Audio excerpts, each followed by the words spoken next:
What? Oh my god. You gotta wait. It's the books right now. Can we open? Yeah. Wait. Oh.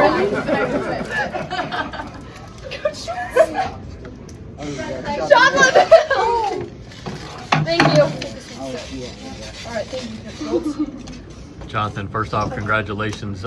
Just one of the more dominant runs we've seen down here at a state tournament in terms of what y'all were able to do. Just how do you put what you were able to do this week into words? Well, I mean, the girls bought in 100%. It starts there. Coaches worked really hard. Hats off to them to help us be prepared to come down here. Girls perform. We knew we were facing a different game today than the previous two, but we stuck with those own defenses and mixed it up. And it takes them buying in and them executing. We can only just tell them what we think will be successful. They got to go out there and do it.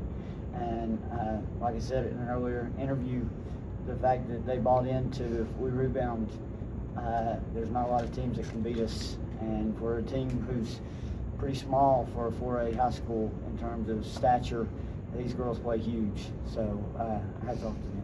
Establishing Kalia early, it seemed like y'all were really patient and waiting for your opportunities to do that. How much did that help early and then also open up things later on?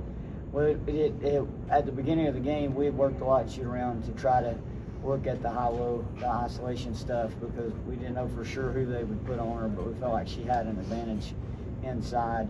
And then at the halftime, we expected them to come out and run a second defender, run other things at her, and I told the girls it's time somebody else is going to have to step up and knock down shots, and that we really did that in the third quarter. Cleo, why do you feel like you're able to be so productive out on the court?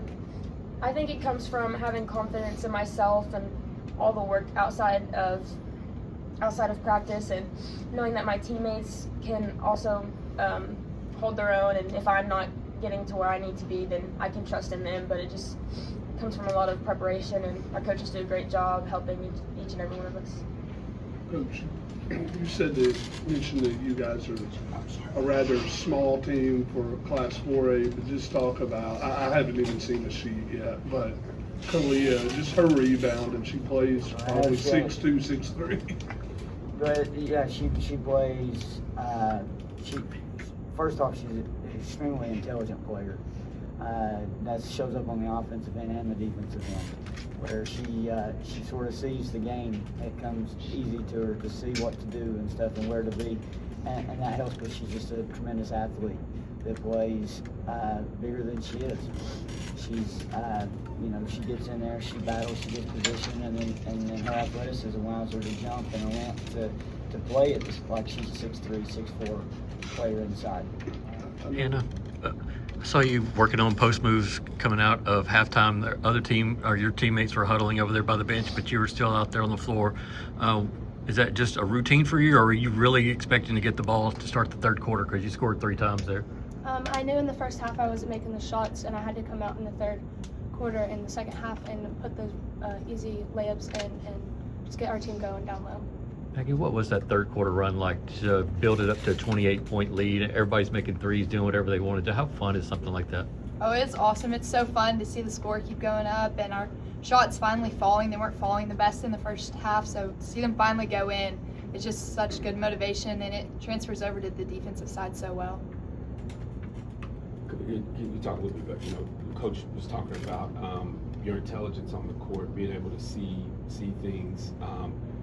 Does that have a lot to do with the fact that you grew up, in such a, sports family? I mean, your dad's an assistant coach, and I know he played basketball at Sevier, he played football, and so you were always around it. I guess, have you kind of grown, I guess, how comfortable are you on a basketball court in having that, kind of family history as well with it? I would definitely say it's second nature, definitely with my dad being who he is and him helping a lot. My older brother plays. A lot of my other family members have played. What? Younger brother too. Yeah, he's getting there, yeah.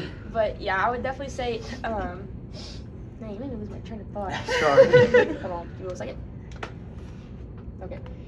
I would definitely say that it comes with a lot of preparation with my dad. We work a lot outside of it, and just knowing and working on reads and how to better myself. It's also a God-given thing. I'm very thankful for this ability and this opportunity that I can come out here and play. So. Coach, as a head coach of Sevier County, this one's 12 years in the making for you. When the final seconds were running off the clock, just anything that was going through your head? Well, just elation, just satisfaction, the feeling of being extremely blessed to be the coach of these girls and to coach at that school. You know, it's something special. I know you don't want to make it about you, but you and I did a story together about what you went through health-wise, and to be at this stage and be able to experience this, it has to feel like extreme gratitude, given that you were on your deathbed at one time. God is good. That's all I can say to that without getting too emotional. God is good. Maggie, your intensity tonight was just out the gym. Talk to me about some things that coach instills in practice to make y'all guys, the motor just continue to go and never let up off the gas. Just that the team that plays harder normally comes out on top, and the harder you play, it runs them on offense. We had to keep it going to make them play defense longer, so then on offense their shots weren't falling as well. So we keep that motor going. They definitely keep us in practice. Anytime any of us get lazy, they let us know. So they let us they're quick to let us know, so we keep it going.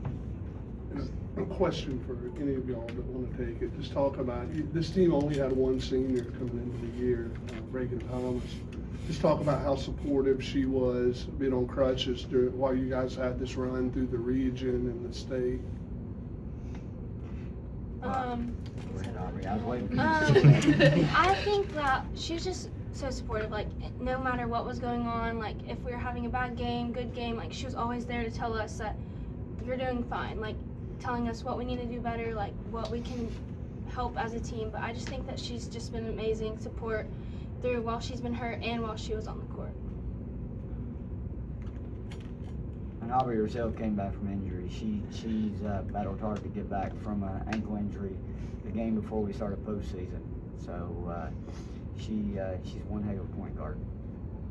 Kalia, what's it mean to you to hang a banner up in the gym for 2025, 2026? I'm sure there's a banner up in there for the O2 team, but to make an impact at your school and have something up there on the wall, what's that going to mean to you think? It's a really great feeling. Being here with all my teammates, family, our student section, they were great, brought lots of energy. Our coaches, sorry.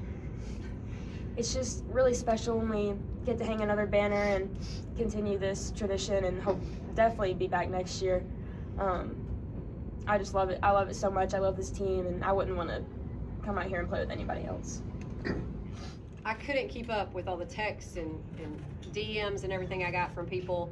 Just so proud of us, and you know, so many people said, whatever happens today, man, you guys have made history. It's been a great run, and we just, you know, Allie said, we play for each other, we play for our community, and Cookeville shows up when they need to.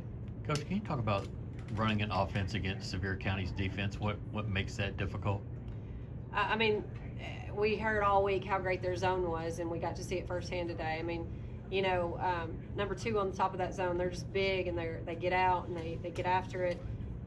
You know, we had shots early, kept it close. Like I said, I feel like Carolee going down hurt us. They went on a run when she came out, and then once you get down to a good team like that, it's really hard to claw back. You know, we had a good effort, I feel like, in the third quarter. You know, they're at the end of the third, beginning of the fourth. But against just a tough team like them, if you get down, it's hard to get back. Carolee, it's obvious that ankle sprain hurt pretty dang bad. Yeah. Just talk to me through being able to get back out there and how important that was to you. Oh gosh, okay. I just wanted to play my last high school game, and we already made history. I'm proud of my teammates no matter what. I just wanted to go finish. The Film Room is presented by SmartBank. Play smart, bank smart. SmartBank. For more information, visit smartbank.com.